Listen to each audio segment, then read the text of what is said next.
Good evening. Welcome to the July 9th, 2018 Troy City Council meeting. We are pleased this evening to have Pastor Simeon Timbuk from Bethesda Romanian Pentecostal Church with us to lead us in the invocation. So please rise for that and then remain standing for the Pledge of Allegiance. Good evening, Pastor.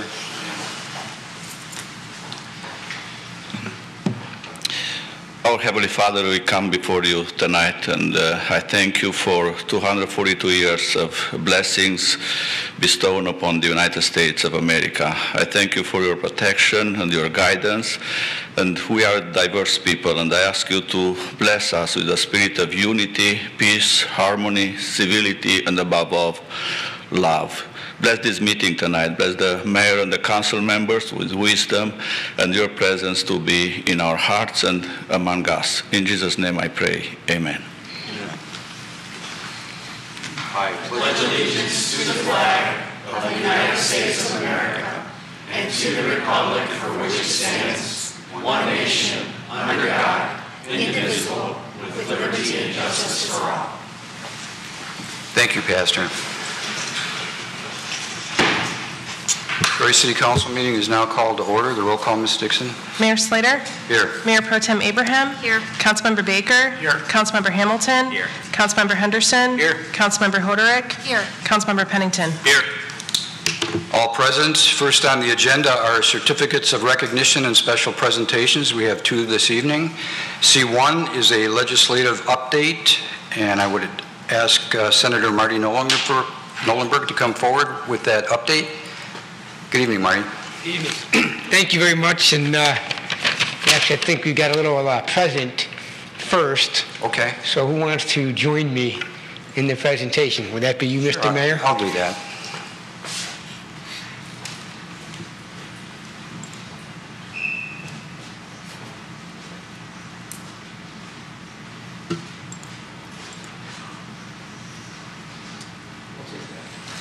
So I'm going to explain why we have this big check here for you. It's for an amount for $625,000. As you know, we've been working on the budget since last February. We had pretty much most of the budget kind of put together, and then in May, the revenue estimating conferences came in, and we had more revenue than we had anticipated, and as a result, we had to spend the money. And so we looked at where we could prioritize that spending, and we all hear from our constituents about the conditions of the roads and all of that. And so this is $625,000 that's over and above what is in the normal budget. And so I know you've got a project on South Boulevard, which is adjacent to Rochester Hills. They got some money for their portion of it. Troy's getting this portion, and then the road commission will get their portion. So it's a tri-governmental project, and we're happy to kind of help jumpstart that, give you some money to put forth for that. And so that's what that check is for. And I appreciate the partnership that I have with all of you, because you hear from constituents, they're my constituents as well, and we all hear about the conditions of the roads, and there just isn't enough money to do all the things we want to do. And so I appreciate your feedback, and so we're happy to present this check for you. Thank you, Marty. You're very welcome. Appreciate it. You're very welcome. Picture.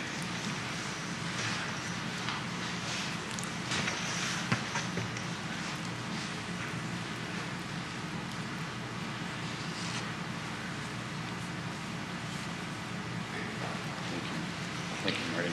Thank you. So I'll wait for the mayor to get back to his... Can you give this a count?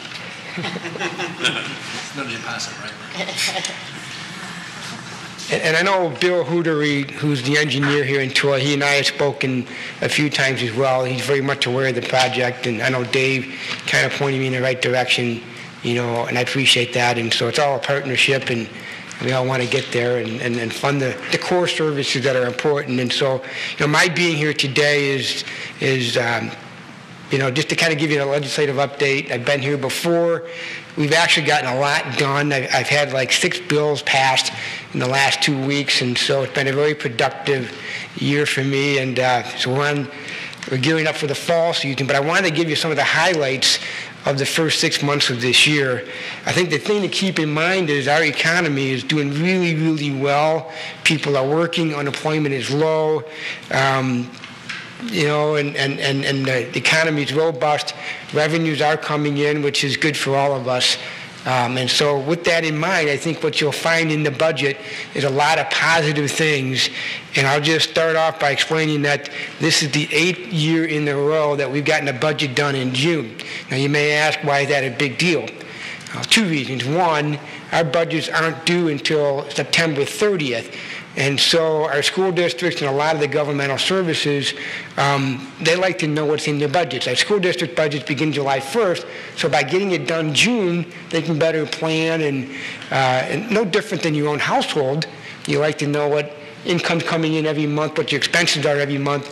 It's important that our stakeholders know what revenue that they're working with. So for the 8th year in a row, under this governor, we've gotten a budget done in June. So that's huge. We currently have a rainy day fund of over $1 billion. It was almost at zero 8 years ago, so we built that up, and that's important to our credit agencies, knowing that there's a savings account in case there's a downturn in the economy. Some of the highlights, the budget is over $56 billion. It's the largest that we've ever had, and it's in reflection of obviously the economy. The general fund portion is just above $10 billion. That really has not gone up a whole lot in the last 10 years or so. So the portion that's going up largely is the federal drawdown that we get from the federal government. So they will make an offer. If you give us $1, we'll give you $2, $3, $4 back. And so we try to take advantage of those matching opportunities. And so that's why you've seen the overall budget go up. Revenue sharing has gone up over $21 million, which is a good thing for all of you. Roads, this year, current year budget is $330 million more than last year. And so I think you look at the priorities. Obviously, revenue sharing is local, police and fire and road. Since 2017, the legislature has put in an additional investment of $2.4 billion. Part of that's because of the road funding package that we passed a few years ago that's starting to get phased in, fully phased in by 2021, and also prioritize spending. I mentioned the $330 million that we just put in this current year budget. It's over and above what you would normally get through the PA 51 Act. I'm also Vice Chair of Education. I want to talk a little bit about that because you'll find it's a very robust budget. I don't normally talk about education at a council meeting, but I think it's important that you understand how funded it really is. It's $14.8 billion. It's the largest, it's the highest education budget that this state has ever seen.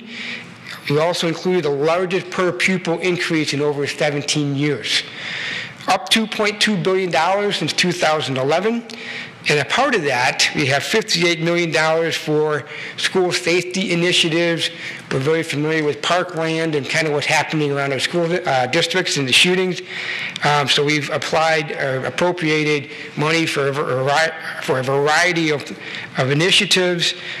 Of that $58 million, $30 million will go toward mental health support systems, $25 million will go towards school safety security grants, $3 million for OK to Say, another $500 million for at-risk students. So it's a very robust budget. If you talk to your superintendents, at least in my Senate district, they're very pleased with this budget. So that's a good thing, and that's largely because of the prioritization of the legislature. Police, fire, infrastructure, education. Those are the three priorities that you see in this current budget year. And just real quickly, other things that I'm working on, I know I don't want to get too far into the weeds, but there's been a number of lawsuits that deal with stormwater utilities and what you're allowed to do and what you're not allowed to do. And so we're trying to codify a state system or state framework, if you will, that everybody can follow. It's actually my bill that I'm trying to, we're supposed to have a hearing about a month or so ago, but the chairman of the committee, who's from the UP, was diagnosed with cancer and so we couldn't get the meeting in time, but hopefully this fall we'll bring that up. And so you pay attention to that, because that will affect what you do right here at the council level. I know the lawyer is very familiar with it, I'm sure. Some other thing I'm working on that passed into law, expanding housing options for seniors, allowing physical therapists to issue handicap placards for seniors, reducing the red tape for teacher shortages, some things I'm working on that became law as well. Sexual assault, we know this is a problem. Michigan State certainly highlighted that. A number of bills came out of both the House and Senate, bipartisan effort there to, obviously protect those that have been abused, and then also punish those that are the perpetrators.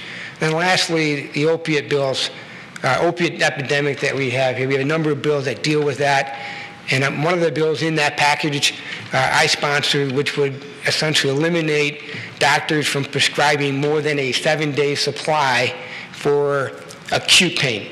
So not chronic pain. So if you go in for a knee surgery, the physician cannot prescribe more than a 7-day supply, or a toothache. And that's one part of the bill. That went into effect July 1st. It was signed last December. And so those are some of the highlights. It's been a while since I've been here, and hopefully this was helpful to you to know what we're doing. It's been a very busy session, and happy to take questions. Thank you, Marty. Any questions from council for Senator Nolenberg? Well done. Thank you. Thank you. Thank you. C2, on behalf of the City of Troy Employees Casual for Cause program for the months of March and April, Community Affairs Director Cindy Stewart will present a check.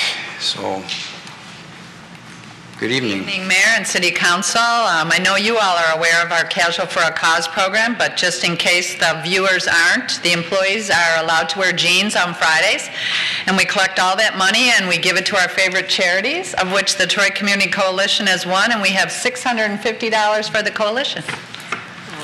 Thank you, and I did want to just thank the City of Troy employees for their thoughtfulness and participating in the Casual for a Cause. We will definitely put this funding to good use.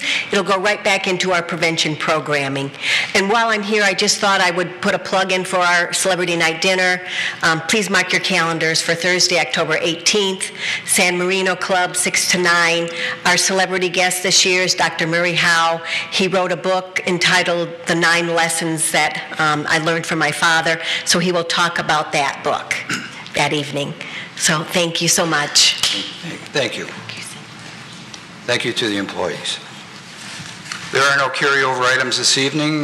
There are no public hearings. I don't see that anyone has signed up for public comment for items on the agenda from Troy residents and businesses, so there's no reason to have a response. So we will move to postponed items. There is one postponed item, City of Troy appointments, Charter Revision Committee. City Clerk Dixon, if you could just remind us the procedure. Thanks, Mayor. So I'll be calling each council member's name, and then you give me your 3 choices. At the end of all of the council members giving the choices, then we'll determine who the winners are. Whoever gets 4 votes or more will be appointed, and if we don't have 3 and we need to have another vote, then it'll be the remaining candidates, and I'll go around again. Okay. And once the vote is taken, then that appointment will be finished. Right. This vote is in place of a yes/no vote. It's treated the same. Okay. Very good. Thank you. Mayor Slater. Mark Bartnick, Toby Beekner, William Murray. Mayor Pro Tem Abraham. Mark Bartnick, Toby Beekner, John Kulish. Councilmember Baker.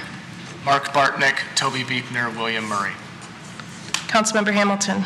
Mark Bartnick, Tony Beekner, John Kulish.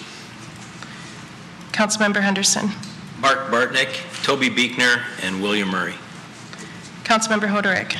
Mark Bartnick, Toby Beekner, and John Kulish. Councilmember Pennington. Mark Bartnick, Toby Beekner, and William Murray.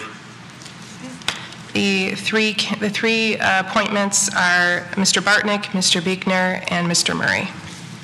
Thank you. Thank you for those citizens that volunteered to be on that committee. I-1, board and committee appointments. There are no mayoral appointments or city council appointments this evening. I have one nomination that I would like to place into nomination this evening. I would like to nominate Robin Beltramini for the Local Development Finance Authority, LDFA, committee for the term that expires 6/30/2022. Support. Moved by the chair, supported by Mayor Pro Tem Abraham, that we nominate Robin Beltramini as a Troy resident member to the LDFA for the term that expires 6/30/2022. Any discussion? The vote, Ms. Dixon? Mayor Slater? Yes. Mayor Pro Tem Abraham? Yes. Councilmember Baker? Yes. Councilmember Hamilton? Yes. Councilmember Henderson? Yes. Councilmember Hoderick? Yes. Councilmember Pennington? Yes. Motion passes. Thanks again to Robin for volunteering to be on that committee again. I-3 is a request for closed session. Is there? Councilman Baker. I'd like to move I3, be it resolved that Troy City Council shall meet in closed session as permitted by MCL 15.268E, Tollbrook v. City of Troy. Support. Moved by Councilman Baker and supported by Mayor Pro Tem Abraham that Troy City Council shall meet in closed session as permitted by MCL 15.268 subsection E, Tollbrook v. City of Troy. Discussion. Councilman Henderson. Mayor, I'd just like to make note that I'm going to be voting no to go into closed session on this item and probably many closed sessions in the future. Just from transparency is becoming a bigger and bigger question, and we certainly don't want to go into closed sessions when they're not necessary. And necessary meaning contract negotiations, big lawsuits, criminal lawsuits, those kind of things. So I'll be voting no to go into closed session. Thank you. Any other comments? My comment is I'm also going to vote against going to closed session for this item. I really don't see the need to do it. This appears to be a topic that perhaps the court would like to know what this council has to say, and I share the same reasons as Councilman Henderson that I do not want to go into closed session with this council unless I absolutely have to. Transparency is an important issue, and I think we need to have this discussion in the public. Any other discussion by council? Councilman Baker. I have a question for the city attorney. If we were not going to closed session and discuss this publicly, would we do that now on the agenda, or how would that work? I don't think it's appropriate to discuss it now, because right now all that's before you is a closed discussion to have a closed session discussion. So perhaps you could do it at the council comments, or you could waive the rules and add something for the agenda and for the public part of the agenda.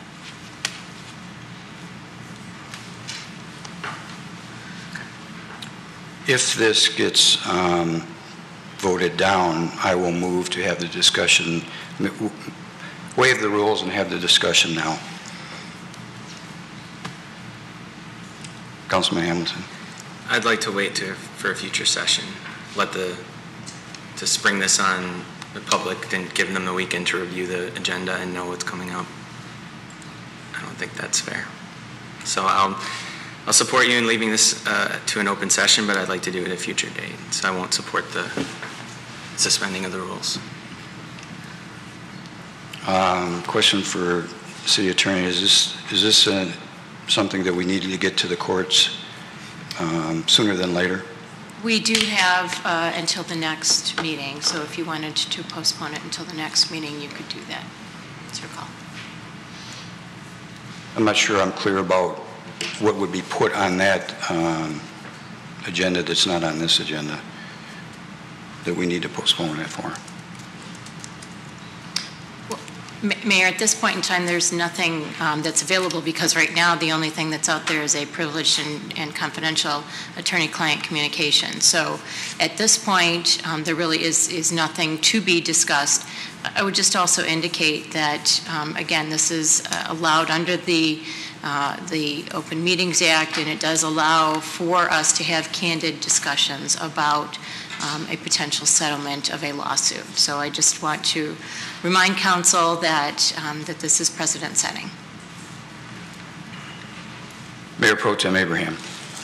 So, Ms. Bloom, could you clarify what would be the downside of having these discussions in public? Does it give the opposing attorneys an advantage having discussions held openly? Again, I think it depends on the case. We would certainly like the opportunity to be able to present this matter and figure out how to do that, and certainly that could be done at the next council meeting if the resolution is voted down tonight. Councilman Henderson. Attorney Bloom, is it legal in a closed session to have a consensus taken and action taken by council based on consensus? No action is taken as a result of a closed session.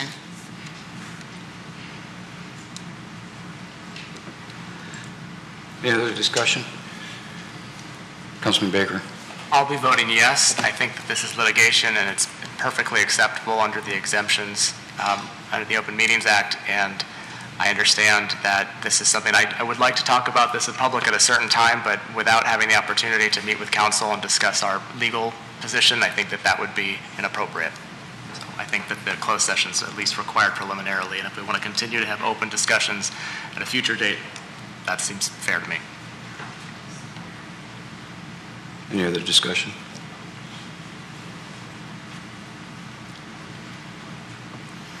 Well, my comment is that this is not something that I think we need to go to closed session to speak about, and I'm not going to vote to go in closed session with this council unless I absolutely have to. If we vote this to go into closed session, City Attorney Bloom, are we required to go into that closed session as a council member? Yes, you are. It's part of the meetings unless you are excused from the meeting. Thank you. Any other discussion? Councilman Henderson. What would the ramifications be if a council member decided not to go into the closed session if they voted no for the closed session? There is a provision that does allow for the other council members to compel your attendance, and that's in the charter. So I'd have to look that up. I mean, this is all information. Compulsory attendance and conduct at meetings, section 4.6. Any two or more members of the council may by vote either request or compel the attendance of its members or other officers of the city at any meeting of the council. And I can go on further, but that is in 4.6 of the charter. Thank you. Any other discussion? Councilman Pennington. So I have a question for Attorney Bloom. If we vote this down on going into closed session, can we have discussion on it at the next meeting, or is that? That would be, again, if you do vote that down, we would request the opportunity to figure out how to present it to council. Also, it does provide the public with an opportunity to know what's happening. So, again, this has been an issue that has generated a lot of discussion, and so we would like the opportunity to have it be in the agenda as a regular business item. And that could happen as early as the next meeting. Okay, thank you. Councilman Henderson. So my reason for being opposed to this, we seem to be in a situation where we go into these closed sessions, have heavy discussions, very productive discussions, I might add, but heavy discussions, and then when we come out, we then have a vote. And the vote doesn't necessarily reflect it doesn't reflect a unanimous or consensus-driven decision that was attained during a closed session. And then, after the fact, weeks, months, days, whatever, a handful of us get browbeat because, you know, we make these decisions in closed sessions, and, you know, where's the clarity, where's the word I'm trying to grasp? We aren't transparent enough. And, you know, I, for one, get a little bit tired of being accused of not being transparent, being accused of hiding things that we're not hiding, because we go into closed sessions, and that becomes the stick that we get whipped with. And I'm not going to sit up here and get whipped with any sticks because I go into a closed session and we come out with some sort of a consensus. So I promise you this: if I go into a closed session, I will not participate in the conversation, and I will not give consensus for anything that's talked about in a closed session going forward. Thank you. Any other discussion on this item?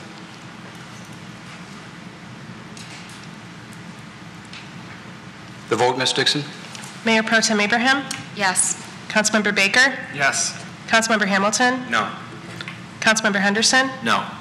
Councilmember Hoderick? Yes. Councilmember Pennington? No. Mayor Slater? No. Motion fails.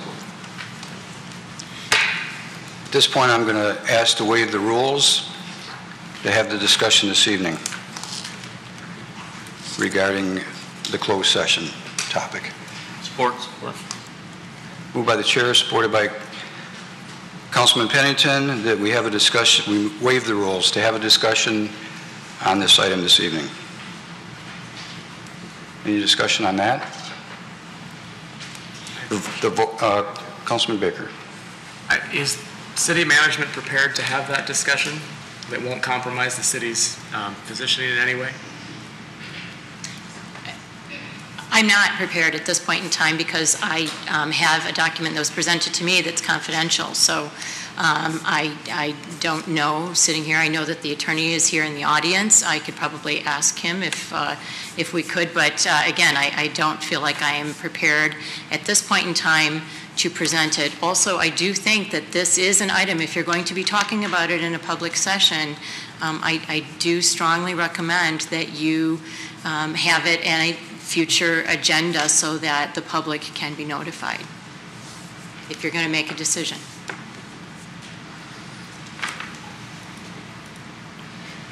Well, 4 members of this council don't seem to have any problem with waiving the rights of an attorney-client privilege document to be made public. So I'm wondering why that can't be done tonight. Would you like me to respond, Mayor? Yes, Councilman Baker. Well, in that case, I was the client, and I'm not the client in this case. She needs to speak with the attorney on the other issue, so there's a big difference there. And, you know, I think the issues are different here, frankly. I understand Mr. Staffas here and his representatives, and we want to have this perhaps while he's here. I get that, and that's perfectly fine. But to throw it on some of us at this council at the table the night of the meeting, I don't understand why that was done. And I don't think that's appropriate. I appreciate having a conversation in public. I do think there are things that need to be talked about with this project in public, and I think the public would want to be here if that was the case. But with regard to the attorney-client privilege, they're 2 separate issues, frankly. Mayor? Councilwoman Hoderick. I feel blindsided by the discussion tonight regarding the other topic that was on an agenda that came out on a Friday. The public had an opportunity to even speak and express its opinion about that vote that night. We had time to consider, we had time to study, we had time to think about it. This is an important topic. I came into tonight's meeting thinking I would be going into a closed door to study and learn and get counsel and advice from our attorney on this matter. Now I'm being encouraged and cajoled to just try to process it here publicly. We've had hurry up and vote on matters. We've had delay. I think we owe it to the public to understand what we're discussing. If you want to get the legal advice publicly, that's fine. But I do think we and staff need an opportunity to be prepared to do it, and I think the public has a right to know that that's going to be a public discussion on the meeting agenda. I feel that this was sprung on me tonight. In fact, each meeting recently, I feel like I come in wondering what's going to blindside me. I think we owe it to one another to do this. We owe it to everyone involved in the process to do this constructively and with all due study of the matter. So if we aren't in a position where we have to rush to vote and get this council tonight, why wouldn't we err on the side of delaying it till the next agenda so that to be transparent with the public that it's out there? If our goal is transparency, let's be transparent and put it on the agenda. Councilman Hamilton. This is absurd. This is absurd. I'm voting no. Councilman Henderson. So transparency is okay as long as we go into a closed session and vote by consensus. Not vote, but we give consensus to act on it. We can talk about it behind closed doors, make decisions, and then move on, and the public has no idea what we're talking about. But to sit in front of the public and actually have the conversation, regardless of whether they were told Friday or about it next week, is inappropriate. You don't have enough time. We have enough time to go behind closed doors and make some sort of decision tonight, but we don't have enough time to sit in front of the public and talk about it. That's my whole point with closed sessions. We do closed sessions for a lot of appropriate reasons. I get that. But what the public doesn't understand is when we go back and do that, then they start beating us up over the fact that we went to a closed session and we come out with some sort of consensus and they don't know anything about it, they're in the dark, and that's not transparent enough, so then they beat us to death over it. Well, frankly, I'm tired of that. And I refuse to go into a closed session on something like this that should be talked about out in the open. And there is plenty of time to do that if we do it tonight, whether we go behind closed doors or whether we do it right here. City Attorney Bloom. Mayor, I just want to clarify and just indicate that when we go into a closed session, first of all, we are very conservative about going into closed sessions. And it is an opportunity for you to obtain legal advice. So we can talk about strengths, possible weaknesses in our case so that you are advised. No decisions are made. Any decision is made here in an open session. And I just want to make sure that for the people who are watching and for our audience that is very clear, that decisions are made in the public. The closed session is an opportunity for you to get candid legal advice. Mayor Pro Tem Abraham. When this matter came before council last April, over 50 people came to speak during public comment, possibly more than that. And there were people that were for the project, and there are people that against the project that spoke. And I don't see anyone here tonight from that neighborhood that may have an opinion that they would like to share. And that troubles me greatly, to only have one side being represented without notice.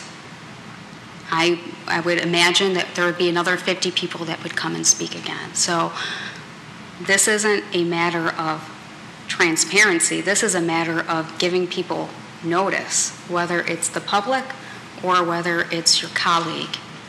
This is the critical point for me, is the neighborhood that is going to be impacted the most by this lawsuit. There is no one here to speak, whether they're supportive or not. And so I would not be in favor of discussing it tonight. If we want to talk about it in 2 weeks at the next council meeting, that's a different matter. Well, I think my comment to that was you voted to go into closed session to talk about it, but you don't want to talk about it out in the public. And that's the issue. Councilman Henderson. Attorney Bloom, would we or would we not, at the end of a closed session tonight, give you direction on which way the city is going to go or would like to go in this matter? There would be an opportunity for us to discuss the weaknesses and strengths of the case, and would be an opportunity for me to figure out perhaps what the next step would be. But there are no decisions that are made. There would be no decision that would be made in a closed session. All of the decisions are made in open session. Just a follow-up. So that you would make a decision based on the direction that council was feeling during the closed session? I would have some added insight from city council members.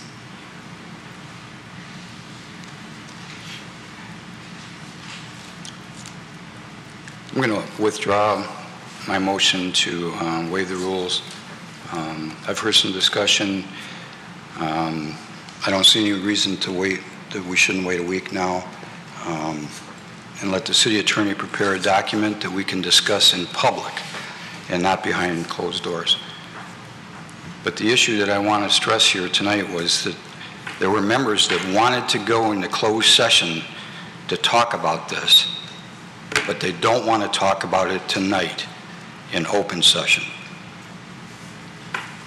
Mayor, I want to clarify that I'm more than happy to have this discussion publicly. More than happy. If I'm going to have the discussion publicly, I would like the opportunity to have done my research and my homework on it. And for the public, if we're going to have a public discussion, let's have a public discussion.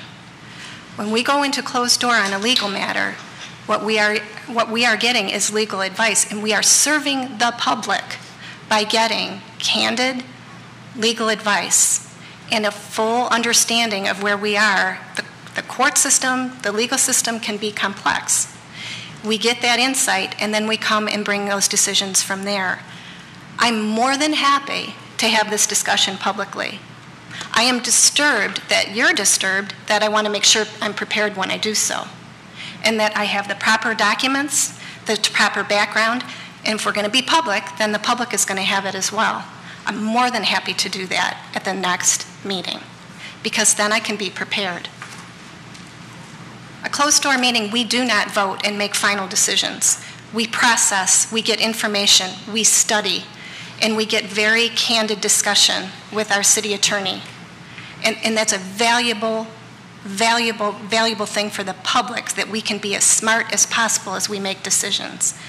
It's not to try to hide something. It's a legal matter, and it's important that we do this constructively. If you want to do it publicly, I'm happy to do it. And I think if we're really going to be transparent and do it publicly, let's invite the public, and we can do it at the next meeting. Councilman Henderson. So I got the agenda, and I went right to the confidential portal, and I read 14 pages, including a PowerPoint presentation that completely outlined the entire situation that we'd be. Councilman. That's closed meeting information.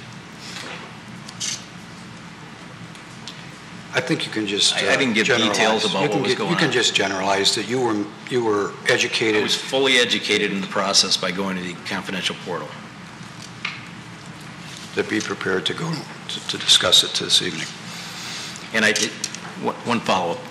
I did not talk about anything that was in that other than the 14 pages. I don't know that is that crossing a line of some sort?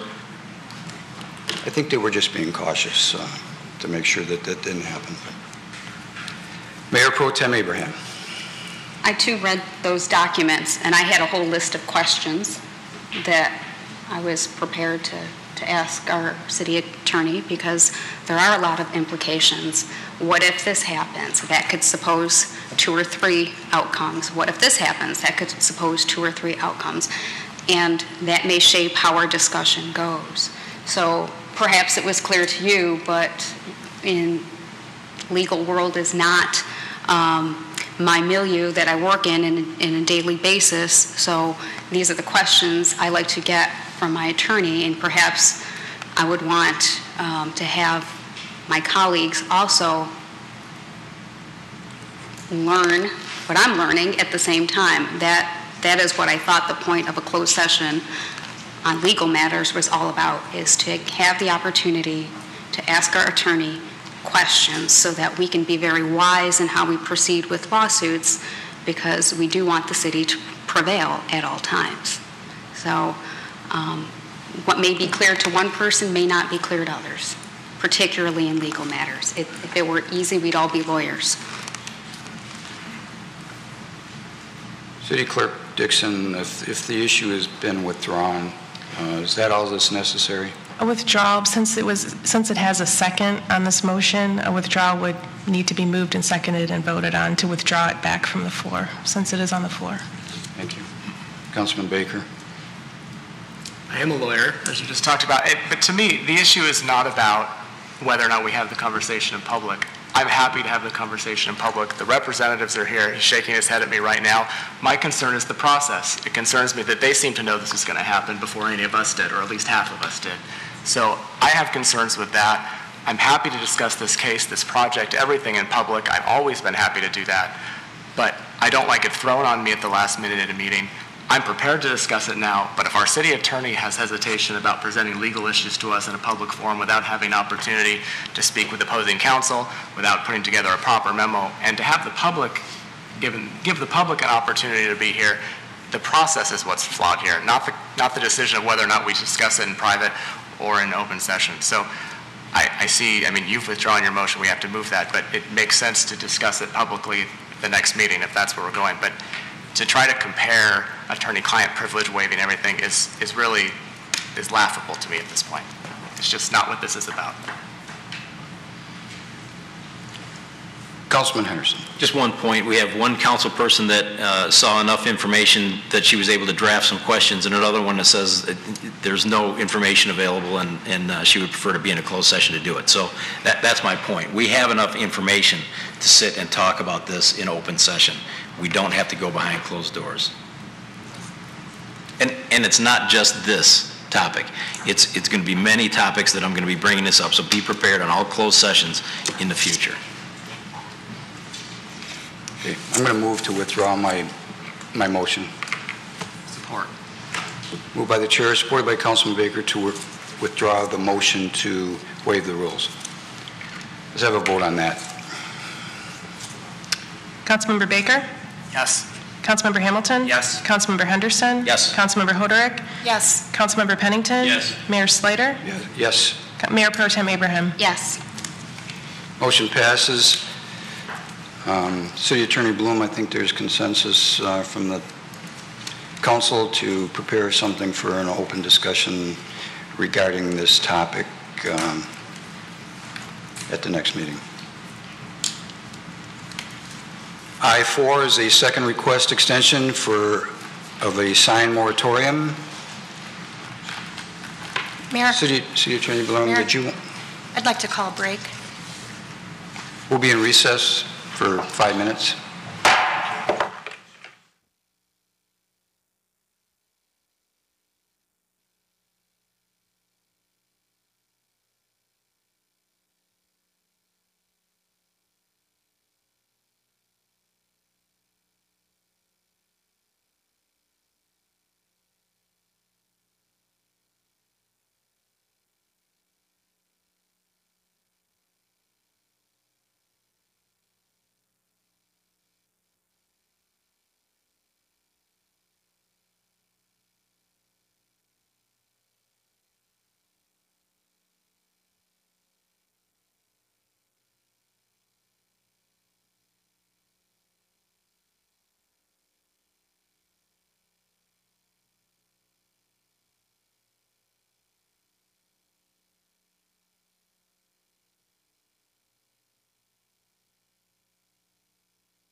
Now back in session. I-4 is next on the agenda, a second requested extension of a signed moratorium. I'll call upon City Attorney Bloom. Yes, thank you, Mayor. And this is a request for an additional 60 days, extending the moratorium. This will allow us to get the report that has been done on the electronic messaging signs, hopefully, and to present to you a draft to give you an opportunity to present it as an informational item first, and then to adopt it, hopefully, or to have City Council action on it at a subsequent meeting. So we're asking for an additional 60 days. Thank you. Any questions for Councilman Baker? Did you want to move the resolution first? Sure, I'll move it first. I'd like to move I-4, second requested extension of signed moratorium as printed. Support. Moved by Councilman Baker, supported by Councilman Hamilton, that we approve I-4, the second requested extension of a signed moratorium as printed in the agenda packet. Discussion, Councilman Baker. I just want to clarify this. I mean, it's no signs. I know a church had reached out to me about doing a new sign for their property. That would still be prohibited with the moratorium in place, correct? As long as it meets the height and the size of it, yes. Is there any mechanism to where they could start or at least start the process so it obviously couldn't be approved during the moratorium, but if there was any guidance as to what I mean, I guess if the sign ordinance isn't done yet, we don't have any authority to... My other concern is the church's proposed sign is an electronic message sign, so that's another concern, and that is an area that we are going to be looking at, and certainly we need to address that. So, again, we will get it to you as quickly as we can, and the work has been done, the field work has been done. So it should be here very quickly, and we're hoping we know that it's a huge priority, and we're very sorry that it's taken so long, but we do hope to move forward. Okay. Any questions from council? The vote, Ms. Dixon? Councilmember Hamilton? Yes. Councilmember Henderson? Yes. Councilmember Hoderick? Yes. Councilmember Pennington? Yes. Mayor Slater? Yes. Mayor Pro Tem Abraham? Yes. Councilmember Baker? Yes. Motion passes. Next is the consent agenda. Anyone on council wish to pull a consent agenda item this evening? Councilman Henderson. I'd like to move all items on the consent agenda as printed. Support. By Councilman Henderson, supported by Councilman Hamilton, that we approve all items on the consent agenda as presented. Further discussion?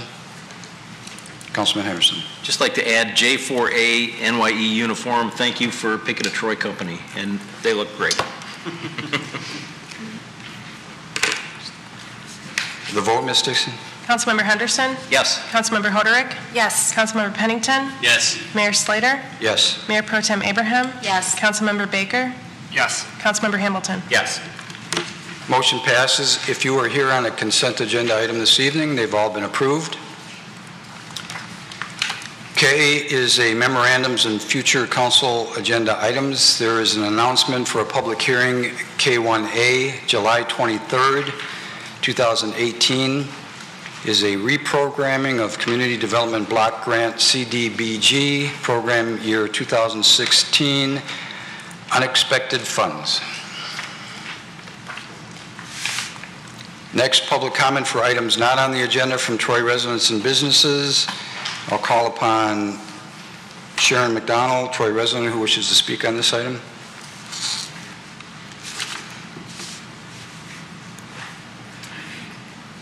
Good evening. Learning that the FBI is charging our former city manager with bribery was the push I needed to read the report written about his conduct way back in 2016. Sincerely, I was shocked. The report shows our former city manager was embezzling from Troy, falsifying documents, breaking city rules and telling staff that he was above the rules, hiring friends outside of the HR rules, verbally abusing the staff, women and men who tried to stop him, and lying to everyone, including city council and investigators. At that time, 3 members of the city council, it seemed, wanted him out.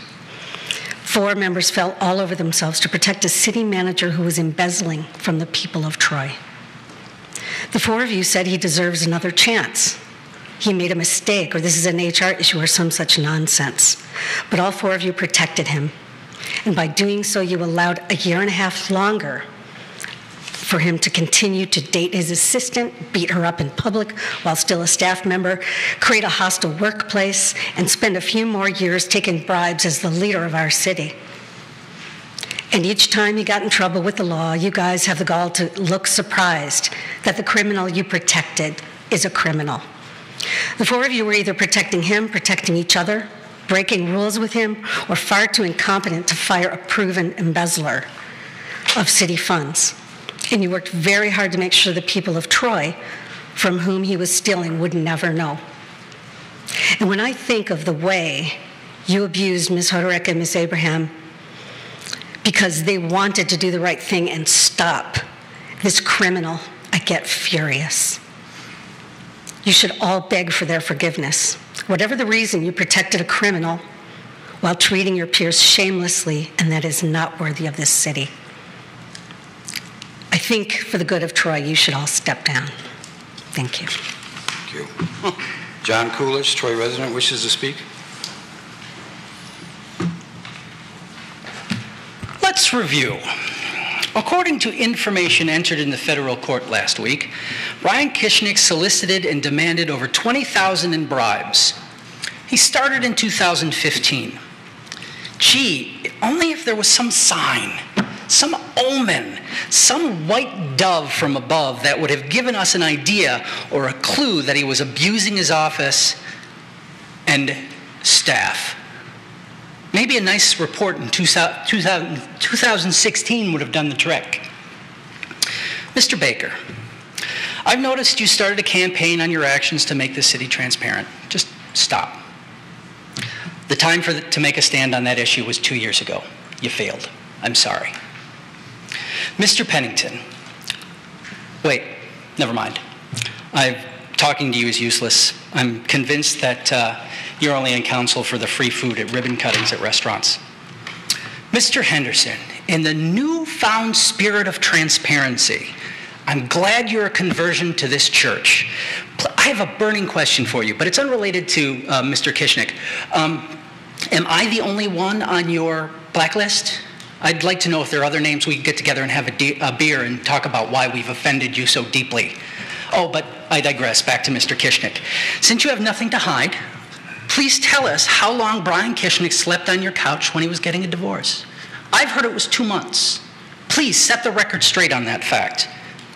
And please tell me how many times you played golf with him over the 2-3 years that he was here. I'd be curious to know that too. And Mr. Slater, as I recall, I helped you get elected. I advocated for you. I put your signs in the ground. I had your sign in my front lawn. And the only thing I can say is that you betrayed my trust. You protected Brian Kishnick. And to be honest, I didn't think we could have a mayor worse than Janice Daniels. I was wrong. Next, I'll call on Aaron Green, Troy resident, who wishes to speak.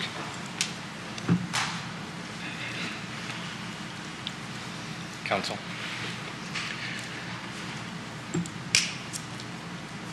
That's hard to top.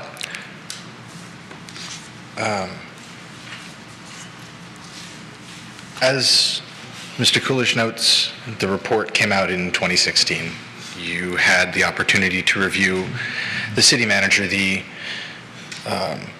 arguably most powerful man in the city, fully and thoroughly, and you did so to some degree.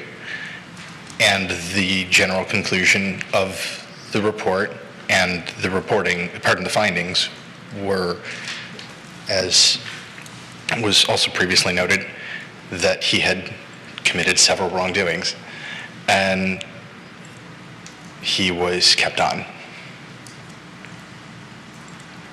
That's wrong. You kept him, why? Second chance?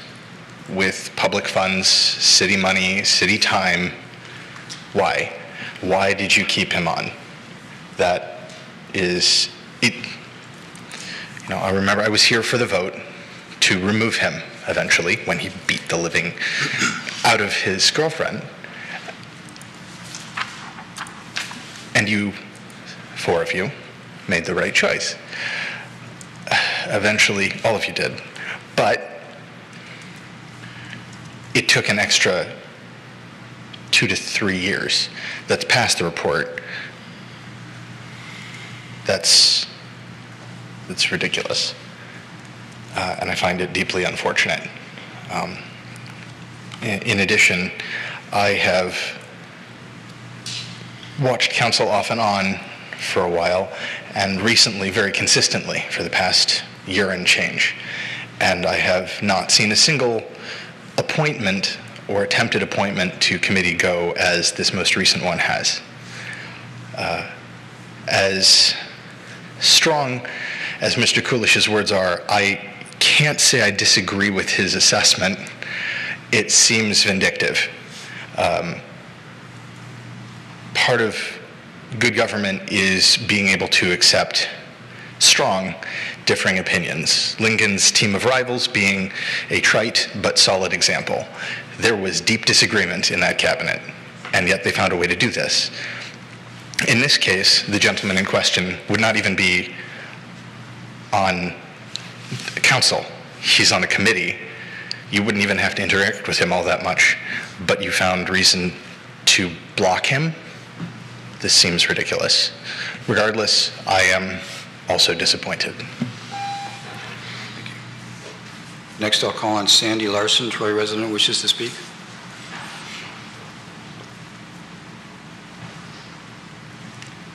Good evening. Good evening, City Council. I'll be brief. This is regarding the indictment of the former city manager. Some of these bribes and the embezzlement would never have happened unless the 4 of you who chose to protect him made that decision to protect the city manager and not the interests of the city of Troy. You've lost your credibility based on this, and I'm deeply disappointed in all 4 of you. Thank you. Thank you. That concludes those that have signed up to speak on public comment for items not on the agenda from Troy residents and businesses. Next is an opportunity for City Council or City Administration to respond or reply to those public comments. Councilman Henderson. So I'm going to go check mark by check mark here, just notes that I've written down. First off, there were no criminal activities with the city manager 2 years ago. That was reported by the findings of the report and concurred by the city attorney. There was no reason to fire him. We put a project together that changed the way he did business, and we moved forward.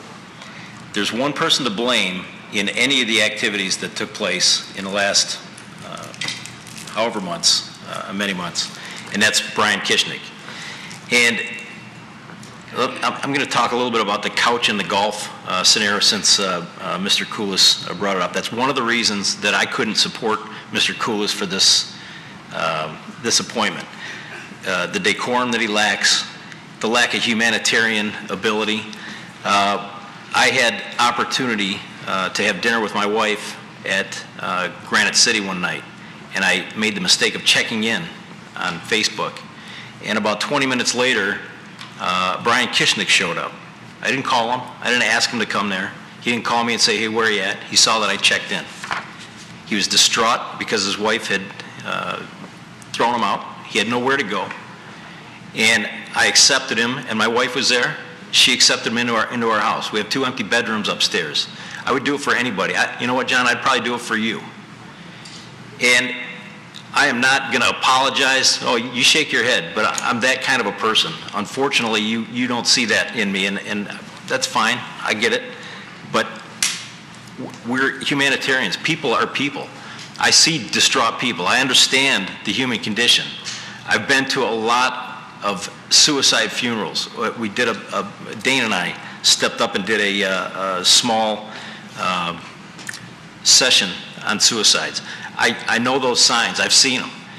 I'm not going to turn somebody away that needs something. I don't care if he's a city manager. I don't care if he pushes brooms around City Hall. I don't care what it is. If somebody calls me and asks me if I can help out in a time of need, I'm going to do it. With regard to golfing, he's a horrible golfer. I golfed with him 3 times since he started golfing. And 2 of them were Chamber of Commerce outings, and 1 was a Wounded Warrior outing at Sanctuary Lake Golf Course. We're not golf partners. He's a city manager. Not done yet, I'm collecting thoughts. There is no blacklist. I just prefer people, again, that can treat people with respect and have some decorum. I don't think I can trust you to do that on that kind of a committee, and that's why I made the moves that I had to try to get people that have a little bit of respect. And there wasn't a move being made prior to this that was going to remove somebody that was on that board as well that was doing a pretty good job on that board.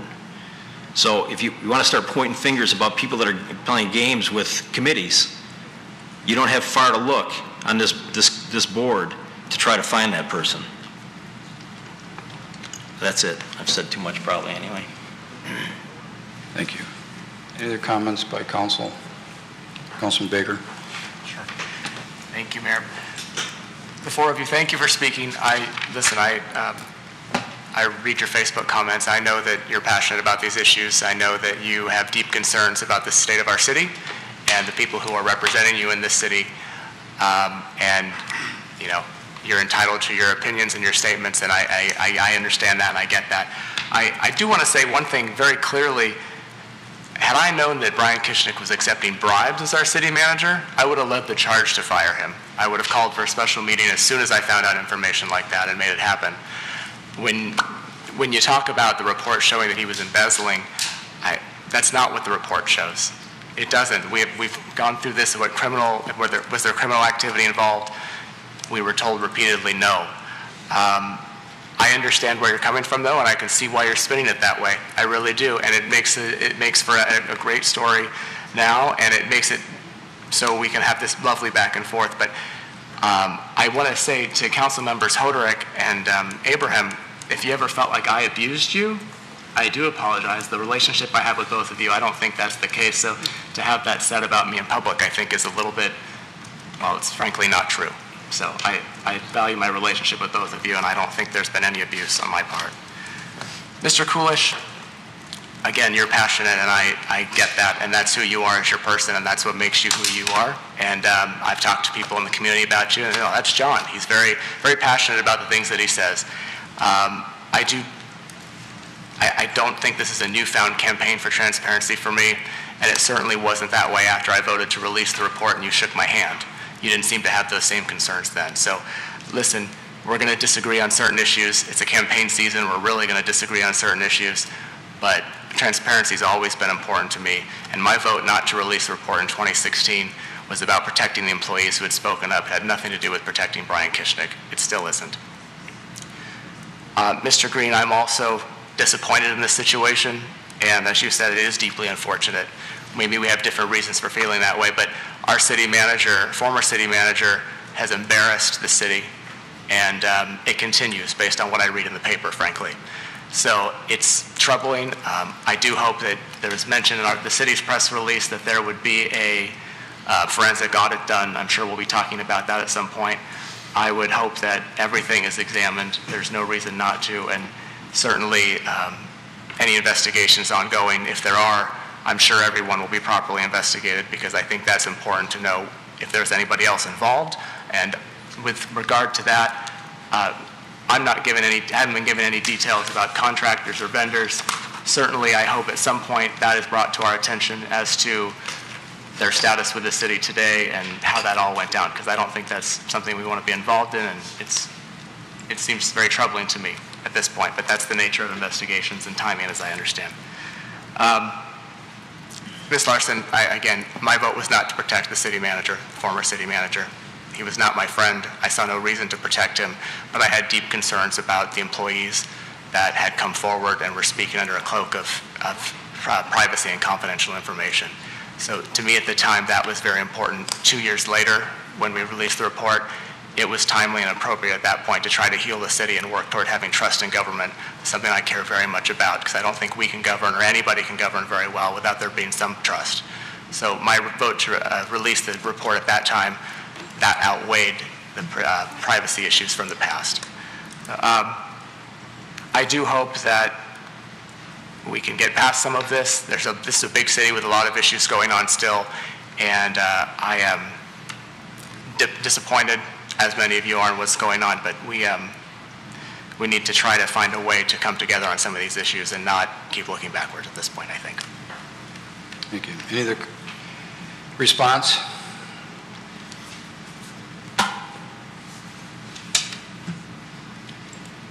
Some people take the low road. I'm going to take the high road. Next on, and John, if I was running for anything in the future, I certainly wouldn't ask for you for your support. So, next is council referrals. There are no council referrals. And on to council comments. Any comments from council that haven't been discussed? Councilwoman Hoderick. I just really want to applaud city administration on the press release and the fast response to all of us in the public when Friday's news came out. I want to echo Councilman Baker's comments that the forensic audit, I think, is critical and definitely has my support. We are going to have a lot of work to do to regain the trust of the community and us as a body.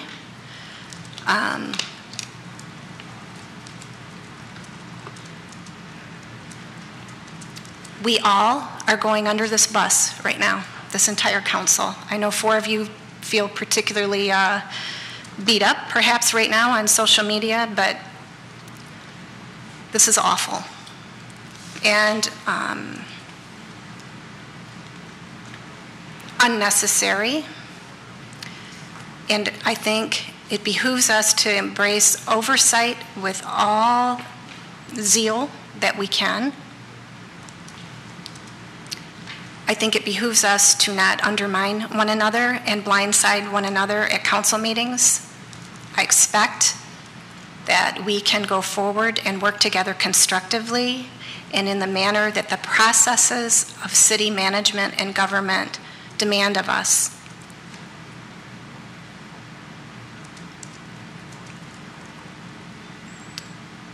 We're in the middle of a city manager search where we need to be demonstrating that we can work together as a council.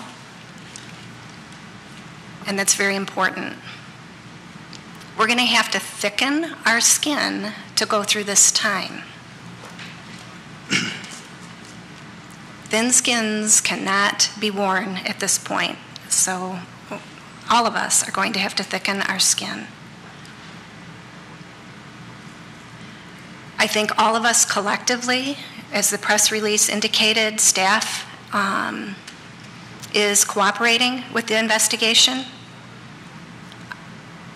And I really appreciate that that was stated. I think that this is very important, and I am concerned that there may be more to come. Maybe not. Having said that, if folks know information, because I certainly didn't know this piece of information that came out Friday, and I have begged from this table with a referral in January, with reaffirmation of the whistleblower process. We can't clean up what we don't know needs to be cleaned up, and now here we have another item.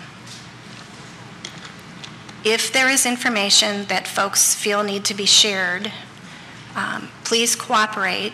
The FBI can be reached. Their phone number is in the phone book. If you know something, say something, so that we do not continue as a community of people trying to work together collectively to get blindsided by these kinds of items. I think it's very important. I personally commit to do everything I can to restore trust, to do our best to serve the community.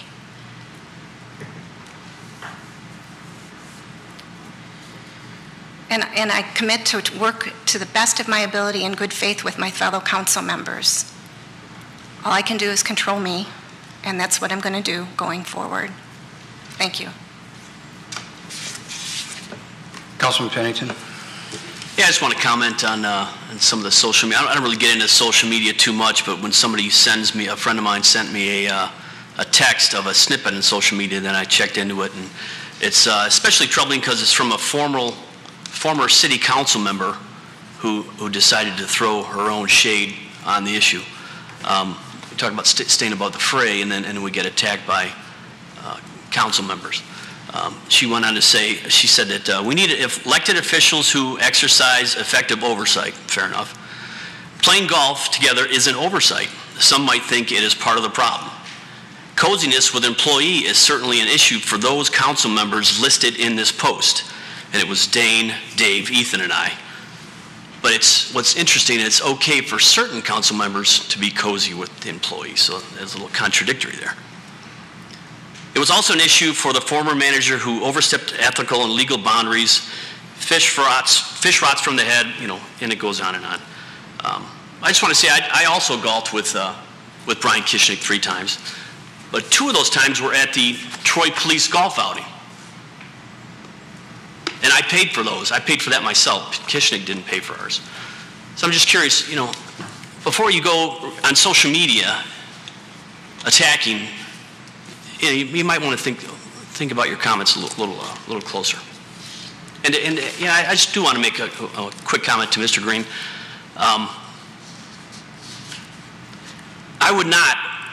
I cannot imagine nominating anyone who would possibly be on a committee or anyone that's working in the city of Detroit who could possibly bully others at any time.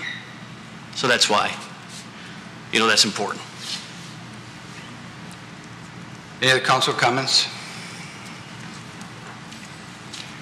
Next on the agenda are reports. Any reports that any council member wishes to bring to our attention this evening? Councilman Baker. This is P2B. It's the announcement of the Troy Trails ribbon cutting. Some positive stuff.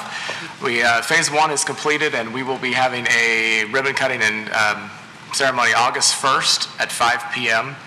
The ceremony will begin at the P. Terry and Barbara Knight Park, which includes the Daisy Knight Dog Park. Participants are encouraged to bring walking shoes, bikes, wagons, strollers, and the like to walk the trail, which will go to the historic village. So please come join us. Any council comments on the reports? I don't see that anyone has signed up for comments on items on or not on the agenda from members of the public outside of Troy. There will be no closed session this evening, so we are adjourned.